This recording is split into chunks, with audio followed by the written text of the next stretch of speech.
আজকে দিদি ভাই আসবে, পিপি আসবে, আরও কত আসবে পিপি, আজকে অনেকগুলো পিপি আসবে। ও মুখটা ধুয়ে নে বাবা, তাড়াতাড়ি উঠে পড়ো। গুড মর্নিং, অনেক সকাল হয়ে গেছে, অনেক বেলা হয়ে গেছে। নেরু বিল্লি রে, ওঠো করো সোনা, আমার মুখটা ধুয়ে নে বাবা, এরকম করিস না। দেখতে পেয়ে গেছি।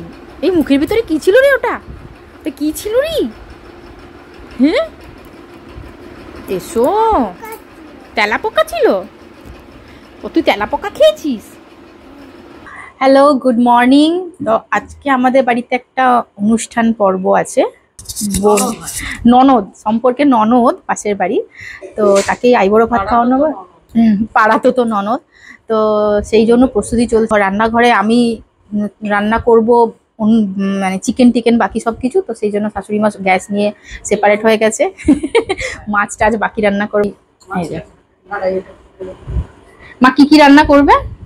এই 5 রকমের ভাজা, আর এই যে মাছের ঝাল, এই মাছের ঝাল, হ্যাঁ, ফুলকপির তরকারি, হ্যাঁ, লাউ ঘন্ট, লাউ কাটা হচ্ছে, হ্যাঁ, আর মুগের ডাল, চাটনি, হ্যাঁ। তো এইখানে বাইরে এগুলো সব রেডি করা হচ্ছে, এগুলি সব করবেন মা, আর আমি হচ্ছে ভেতরে করব। আমি করব হচ্ছে বিরিয়ানি। আমার এখনো পর্যন্ত রেডি কিছুই হয়নি, মানে শুরু করেছি, এখন সবে মাংসটা ধুয়ে রেখেছি, এখনো ম্যারিনেট করা হয়নি। মাংসটা ধুতে চলে গেছিলাম খেতে, তো তারপরে খেয়ে এসেছি, টিফিন হয়েছে, আর এখন বাজে হচ্ছে 9:30 বেজে গেছে, 10:30, মানে এখনো কিছু হয়নি, মশলাপাতি কিছুই না, সব করে বিরিয়ানি করা হবে। ছর্দি ভাই মানে ছোট ননদও আসবে, ছোটদা ভাই আসবে, ওরা আসবে। তো ছেলেকে খাই দিয়েছি, আমরাও টিফিন করে নিয়েছি, এরপরে সব রেডি করা হচ্ছে। এই যে এখানে সব আলাদা আলাদা করে রেখেছি, মানে আলাদা আলাদা পদ হবে সেই হিসেবে। এখানে কিছু, এখানে কিছু, এখানে কিছু, আর এখানে শুধু লেগ, মানে এরকম ভাবে আলাদা করে রেখেছি। সাথে থাকুন, ভিডিওটা লাস্ট পর্যন্ত দেখুন, আর অবশ্যই চ্যানেলটাকে সাবস্ক্রাইব করে দেবেন। হ্যালো এভরিওয়ান, তো আগেই দেখলেন আমি বলেছি আমাদের বাড়িতে আজকে আইবুড়ো ভাত খাওয়ানো হবে পাশের বাড়ি এক ননদকে, মানে ননদ কাম ফ্রেন্ডস, আমরা একই সমবয়সী এবং বন্ধুর। মাংসটা আমি ধুয়ে আলাদা করে রেখেছিলাম, বিরিয়ানি করব আর চিকেনের অন্য আইটেম করব বলে, সেটাই ম্যারিনেট করে রেখে দিচ্ছি। মানে নুন, হলুদ, লঙ্কা গুঁড়ো, ধনে গুঁড়ো, জিরে গুঁড়ো, একটু তেল, ভিনিগার, টক দই সব দিয়ে মাখিয়ে ভালো করে ম্যারিনেট করে রেখে দিলাম। তাই মাঝখানে একটু ছেলেকেও খাইয়ে দিচ্ছি, কারণ ওকেও তো খাওয়াতে হবে। তোমার কি খুব গরম লাগছে? খুব গরম লাগছে। কি হাইনা? ওইটা নয়, ওটা দিচ্ছি তোমাকে, তুমি বলো আগে হাইনার গল্পটা বলো, কি বলছো? আজকে তাও গরমটা একটু কম আছে, মানে মেঘলা ওয়েদার, একটু হালকা রোদের তাপটা কম আছে। করে সব রেডি করার পরে রান্নাটা সহজ, কিন্তু জোগাড়টা করতে বড্ড সময় লাগে, আর এই রান্নাঘরে বেশিক্ষণ থাকা যায় না এই গরমে। পেঁয়াজ কাটবো, মশলা করব, তারপরে বিরিয়ানি বসাবো, কারণ এটা সব রেডি না করলে আবার চালটা ভাতটা বসিয়ে দিলে তো তখন ওটা আবার ঘেটে হয়ে যাবে। ঘরোয়া বিরিয়ানিতে একটা মশলার থেকে যায় লেয়ার, তো সেইটা আমি করবো না, একদম স্মুথ ব্যাপার যেটা হয় সেই বিরিয়ানিটা করবো, মানে ঘরোয়া না, একটু রেস্টুরেন্টের স্টাইলে করবো। দেখা যাক কতটা কি করতে পারি। টেঙ্গে টেঙ্গে করে দাও তো, টেঙ্গে টেঙ্গে টেঙ্গে।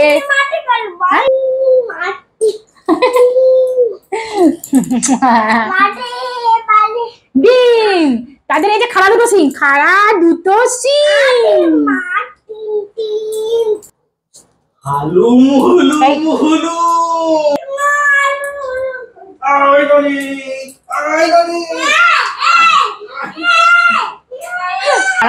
দিনটা এরকম চলে মা ব্যাটার।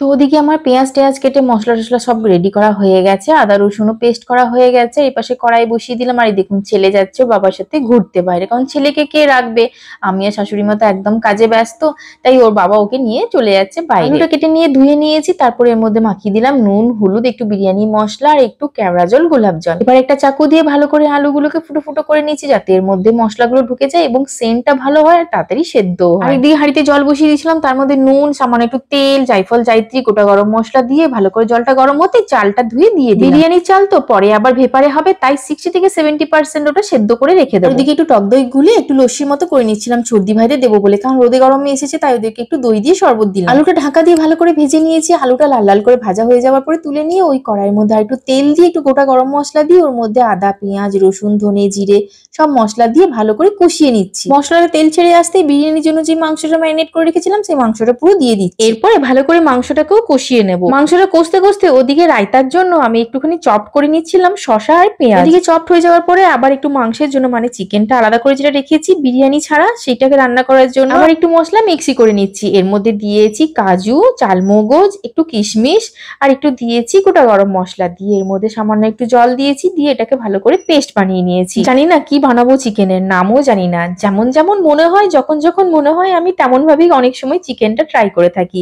কখনো কখনো খুব ভালো হয়, আবার কখনো কখনো মনে হয় ঠিকঠাক হয়নি। তবে আজকে যেটা বানিয়েছিলাম সেটা সবাই খুব নাম করেছিল, সবারই খুব ভালো লেগেছিল চিকেন। বিরিয়ানির ভাতটা আচ্ছেদ্য হয়ে যেতে ওটার ফ্যানটা গেলে নিয়েছি, আর ওই পাশের গ্যাসটা খালি যাচ্ছিল বলে আরেকটা কড়াই বসিয়ে দিয়েছি, কারণ আরেকটা চিকেন করতে হবে তো। আর এদিকে দেখুন আমার বিরিয়ানি চিকেনও কিন্তু কষানো হয়ে গেছে, তার মধ্যে একটু জল দিয়ে বিরিয়ানি মশলা দিয়ে ফুটিয়ে নিয়েছিলাম, আর বাকি চিকেন গুলো তুলে নিয়েছিলাম। তুলে নেওয়ার পরে ওই জলটাকে মানে ওই মশলাটাকে ভালো করে ছাঁকনি দিয়ে ছেঁকে নিয়েছি, শুধু রসটা বার করে নিয়েছি। এই ছেঁকে নেওয়ার কারণে এই বিরিয়ানিতে যে স্মুথ ব্যাপারটা সেটা আসবে। ঘরোয়া বিরিয়ানিতে যে এক্সট্রা মশলাগুলো থেকে যায় ভাতের মধ্যে সেটা আর থাকবে না। এরপরে বিরিয়ানির লেয়ার তৈরি করে নিয়েছি, সাদা তেল দিয়েছি কড়াইতে, ভালো করে গরম হয়ে যেতে গোটা গরম মশলা দিয়ে দিয়েছি। চিকেনে যে গ্রেভিটা ছেঁকে রেখেছিলাম সেটা দিয়ে দিয়েছি হাফটা, তারপরে দিয়ে দিয়েছি রাইস, আলু, চিকেন লেয়ার করে নিয়েছি, তার উপরে দিয়ে দিয়েছি কেওড়া জল, গোলাপ জল, একটু মিঠা। এভাবে 3টে লেয়ার করে ঢাকা দিয়ে 10 মিনিটের জন্য মিডিয়াম আঁচে রেখে দিয়েছি। আর ওপর আমার চিকেনটাও কিন্তু হয়েই এসেছে। পেঁয়াজ আদা রসুন কষিয়ে নিয়ে মাংসটা দিয়ে ভালো করে কষিয়ে নিয়েছি, ধনে জিরে লঙ্কা গুঁড়ো হলুদ নুন দিয়ে। মাংস তেল ছেড়ে এলে ওর মধ্যে একটু জল দিয়েছি আর দিয়ে দিয়েছি কাজুর পেস্টটা, তারপরে দিয়ে দিয়েছি একটুখানি ফ্রেশ ক্রিম আর একটু টক নুন মিষ্টি স্বাদ অনুযায়ী। এই যে দাদাভাই অনেকক্ষণ ধরে বলছে কিছু করতে হবে তো দাও হেল্প করে দিচ্ছি, তাই জন্য দাদাভাইকে বসিয়ে দিয়েছিলাম রায়তার দই ফাটানোর জন্য। দিদিভাই পুচকেটার জন্য খাবার রেডি করছিল, আর এই পাশে আমিও থালা সাজিয়ে দিয়েছি। তো ওই পাশে ও চলেও এসেছে, মানে যাকে আইবুড়ো ভাত দেওয়া হবে। আর এই যে আমিও সব প্লেটে সাজিয়ে নিয়ে টেবিলে দিয়ে দিচ্ছিলাম, মানে তারপরে ওকে ডাকা হবে। আর এই যে এই পাশে দাঁড়িয়ে আছে টিনা, এই মানে একেই আইবুড়ো ভাত দেওয়া হবে, তো ওকে ডেকে নেওয়া হচ্ছিল যে বসে যায় টেবিলে। তখনও আমি সাজাচ্ছি বিরিয়ানিটা, মানে ওকে স্যালাডটা দেওয়া হয়নি, তো স্যালাডটা ওইভাবে দিয়ে দিচ্ছিলাম, আর ওর টেবিলে ভাতটা ওকে সাজিয়ে দিয়ে দিয়েছি। আর এই যে এর জন্য একটা গিফট আনা হয়েছিল, সেটাই শাশুড়িমা দিচ্ছিল, আর ও সবাইকে প্রণাম করে নিচ্ছিল। ওর পছন্দ হচ্ছে বিরিয়ানি, আমরা জিজ্ঞেস করাতেও বলেছিল ও বিরিয়ানি খাবে, কিন্তু আমার শাশুড়িমার ভালো লাগেনি, মানে আইবুড়ো ভাত খাওয়ানো হবে কিন্তু 5 রকম ভাজা মাছ এসব থাকবে না, তাই জন্য ওকে প্রথম পাতে দেওয়া হয়েছিল 5 রকম ভাজা, সবজি, ডাল, মাছ এইসব কিছু করে সাজিয়ে সবকিছু অল্প অল্প করে ওর প্লেটে সাজিয়ে দেওয়া হয়েছিল, আর বিরিয়ানি দেওয়া হয়েছিল ওর জন্য। দাদা ভাই সবসময় অভ্যাস যেটা আমাকে রাগাচ্ছিল যে চালটা খুব ভালো বলে আজকে বিরিয়ানিটা খুব ভালো হয়েছে, তো আমি ওই জন্য চিল্লাচ্ছিলাম। তাড়াহুড়োতে আলাদা করে বিরিয়ানির ভালো করে ফটো তুলে রাখতে পারিনি, তাই দেখাতেও পারিনি আপনাদেরকে। তবে হ্যাঁ, সবাই খেয়ে খুব নাম করেছে, খুব ভালো বলে।